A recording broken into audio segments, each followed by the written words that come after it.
Barbara, qu'on connaît bien, parce qu'on la voit souvent sur l'IAGORA, qui est chef de projet innovation à l'Eurométropole, et accompagnée de Karine, chargée d'affaires à la DNSI. Et donc, la métropole de Strasbourg a travaillé depuis plusieurs mois sur les sujets d'éthique et de cadre d'utilisation de l'IA pour les agents au sein de la métropole. Et elles vont nous présenter du coup la démarche de mise en place de la charte et puis peut-être nous partager les éléments de la charte. Barbara, Karine, je vous laisse la main. Merci Marjorie. Oui, non, on va pas autoriser tout de suite Claude assiste à l'Eurométropole.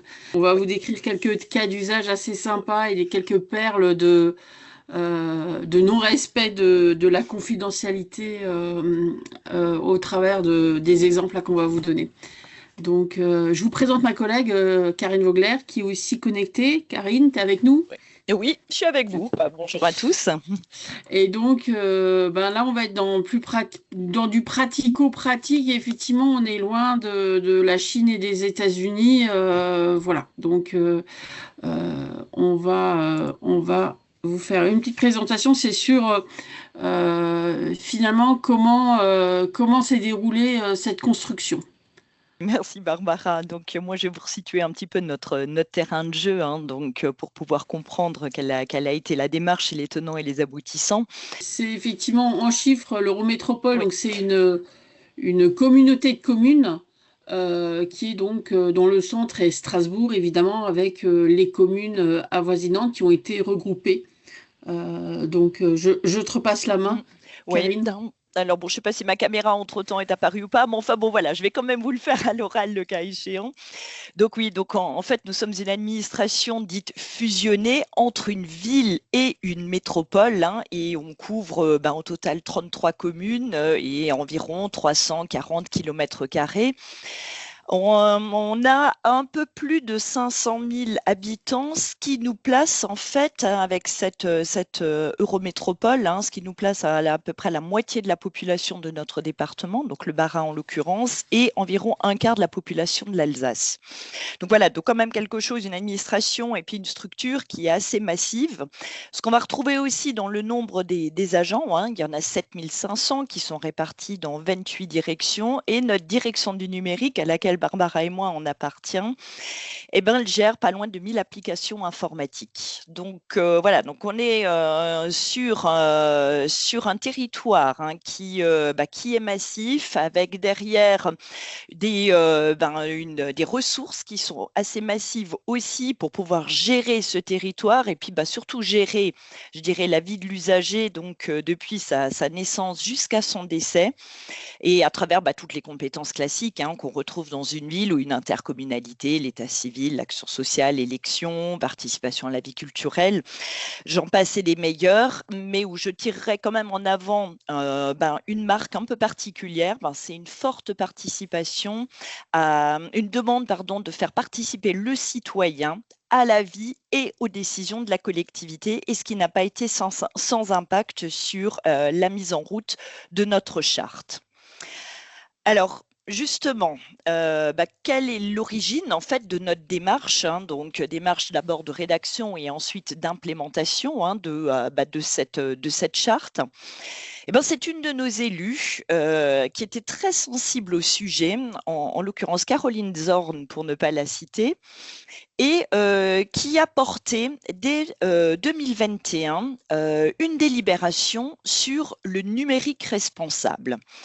Cette délibération a permis en fait de mettre en avant 3 axes qui guidaient toute la stratégie numérique de la collectivité, et qui est devenu pour nous, direction du numérique, notre projet de direction.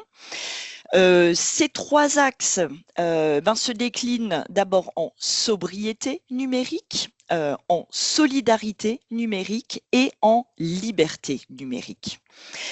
Et une fois que la délibération avait été adoptée, en fait, nous, on est allé au-devant de nos utilisateurs, hein, pour porter donc cette stratégie. Et puis, c'est à cette occasion-là que nos utilisateurs, ils nous ont fait remonter leurs pratiques qu'ils avaient au quotidien avec leurs outils, et notamment leurs outils d'IA générative.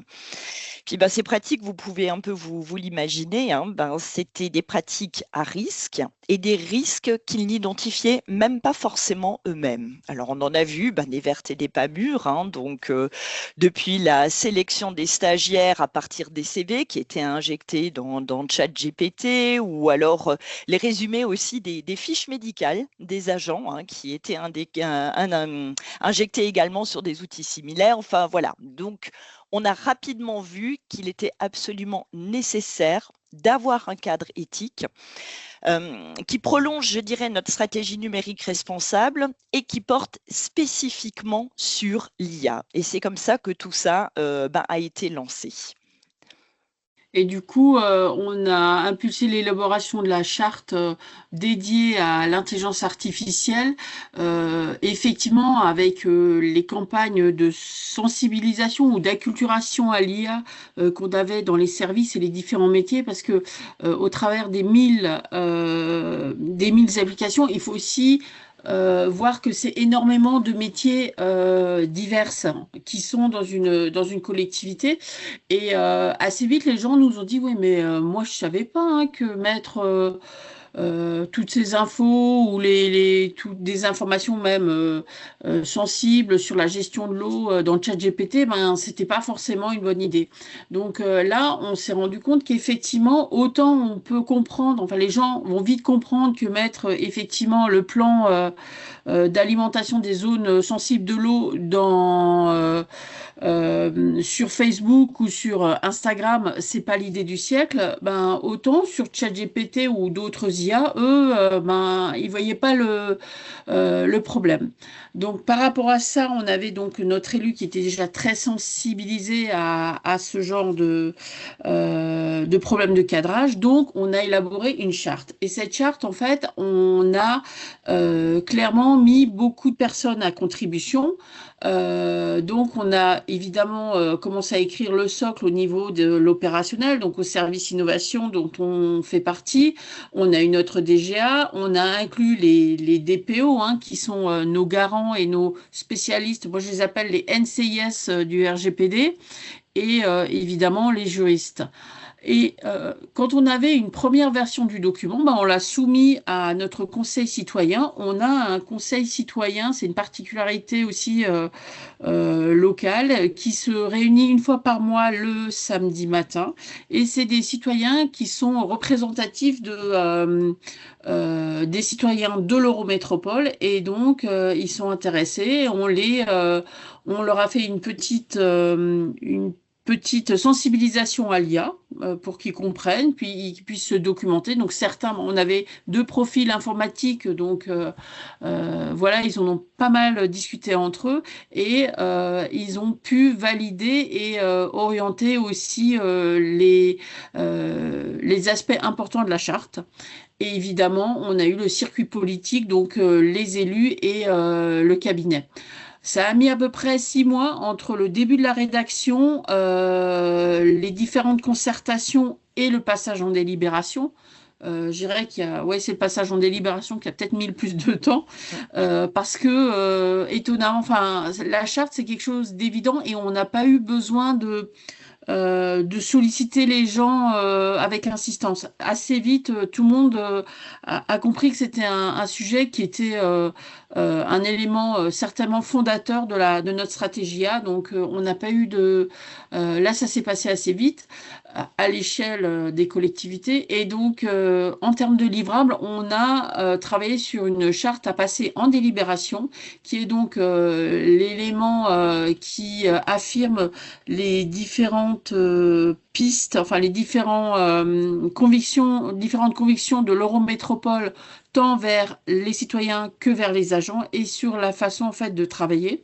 On l'a assorti un guide pratique pour les agents, parce que un document avec pour eux beaucoup de blabla, l'idée c'est et concrètement sur le terrain, qu'est-ce que j'ai le droit de faire, qu'est-ce que j'ai pas le droit de faire, et une grille d'évaluation pour effectivement se dire tiens, cette IA est intéressante, elle peut créer de la valeur, et donc faire le ROI de l'IA en interne.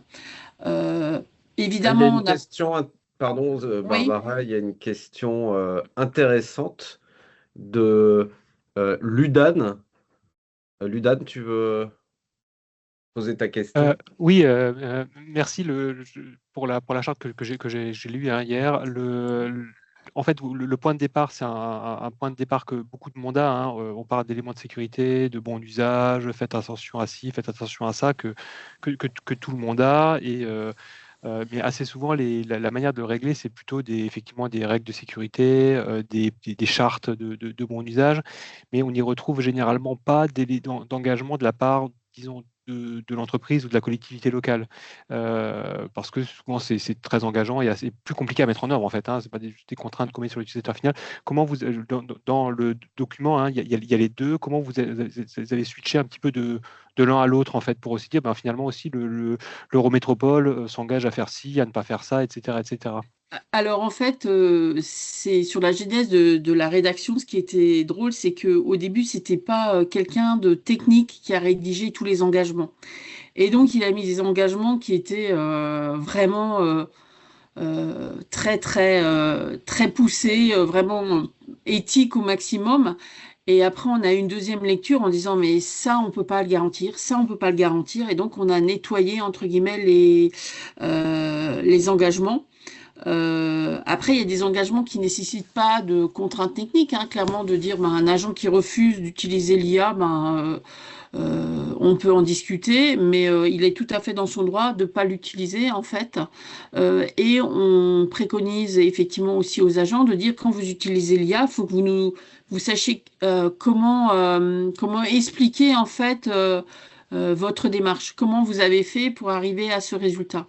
Mais finalement, on n'est pas loin des devoirs qu'on avait déjà quand on prend une décision, où il y a une décision qui est prise sur un dossier, souvent l'agent doit l'argumenter. Et donc finalement, on est sur des engagements qui restent, entre guillemets, la copie des engagements humains qu'on avait déjà. Après, évidemment, l'idée, c'est de se dire dès qu'on peut. Alors, on a aussi clairement un premier engagement qui est politique et qui sera peut-être complètement bouleversé en mars prochain, qui est effectivement de ne pas mettre de l'IA directement face aux usagers pour l'instant. De dire, ben, d'abord, on a besoin, nous, de grandir et d'avancer avec l'IA avant d'ouvrir les services. Donc, par exemple, comme la mairie de Plaisir a, par exemple, un accueil vocal réalisé par une IA. Ben, aujourd'hui, par axe politique, clairement, c'est pas envisagé à Strasbourg. Donc, D'accord. c'est des engagements. Donc, il y a effectivement le volet politique.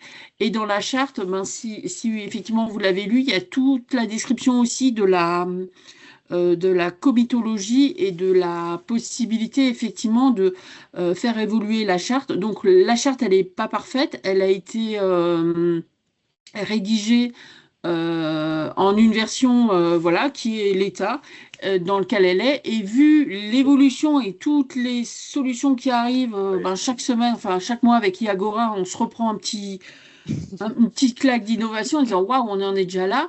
Et ben effectivement, on s'est dit ben, on va pouvoir la réactualiser. Donc on a déjà par contre mis en place la comitologie pour pouvoir la faire évoluer et réagir Merci en fait beaucoup, au fur et à mesure. Barbara. Ouais. Malheureusement, on est On arrivé arrive à la au fin. terme de Ouais, on a quand même l'Iagora. Merci beaucoup. deux questions peut-être en un mot. Où est-ce Ouais. que les gens peuvent trouver la charte? Oui, voilà, tu Alors, peux nous mettre un lien vers la charte. oui, il y a quand même quelque chose qui est important, c'est dire qu'elle a été délibérée, donc passée devant les deux conseils, hein, Eurométropole et Ville, et adoptée à l'unanimité. La charte, on s'est appliqué directement aussi le numérique responsable, puisque la charte est illustrée par une vraie illustratrice humaine. Et donc notre stratégie, quand même, c'est le petit dernier truc qui est sympa. Ben voilà comment on a fait la culture. On a expérimenté, on a sensibilisé et on continue toujours à sensibiliser. On a élaboré la charte. On est en train de travailler sur les outils. Et là, à très court terme, on travaille aussi sur une feuille de route de mise en place en fait de services IA. Voilà. Et on a pour parfaire notre gouvernance de la stratégie IA.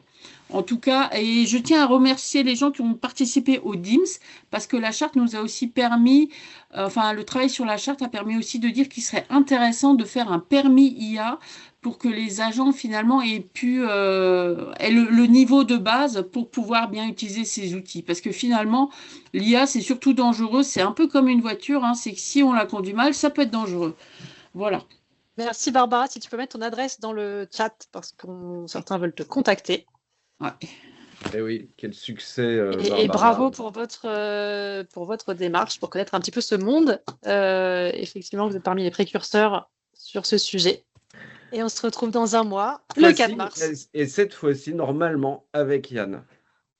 On croise les doigts. Allez, Bonne fin de journée à ciao à toutes et à tous. tous. In this land of GenAI, that's getting hard to clarify. We're unsure where we should go, but AI Gora makes it glow.